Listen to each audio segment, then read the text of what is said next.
সুসম্পর্কের মূল মন্ত্র।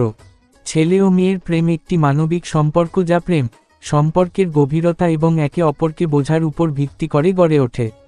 এই সম্পর্ক দুটি মানুষের মধ্যে আবেগ, শ্রদ্ধা, বিশ্বাস এবং একে অপরের প্রতি ভালোবাসার মাধ্যমে তৈরি হয়। প্রেমের মাধ্যমে তারা একে অপরের আনন্দ, দুঃখ এবং জীবনের বিভিন্ন অভিজ্ঞতা ভাগ করে নেয়।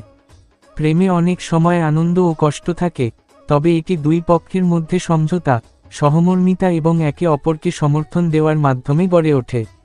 এটি সামাজিক, সাংস্কৃতিক এবং ব্যক্তিগত দৃষ্টিকোণ থেকে বিভিন্নভাবে দেখা যেতে পারে, তবে মূলত এটি একটি সুন্দর অনুভূতি যা মানবিক সম্পর্কের অন্যতম গুরুত্বপূর্ণ দিক। কিন্তু প্রেমের মধ্যে কখনো কখনো চ্যালেঞ্জও আসে, যেমন মনোমালিন্য, ভুল বোঝাবুঝি বা সম্পর্কের মধ্যে চাপ, যেগুলোকে সমাধান করতে দুজনের মধ্যে খোলামেলা এবং সুস্থ যোগাযোগের প্রয়োজন।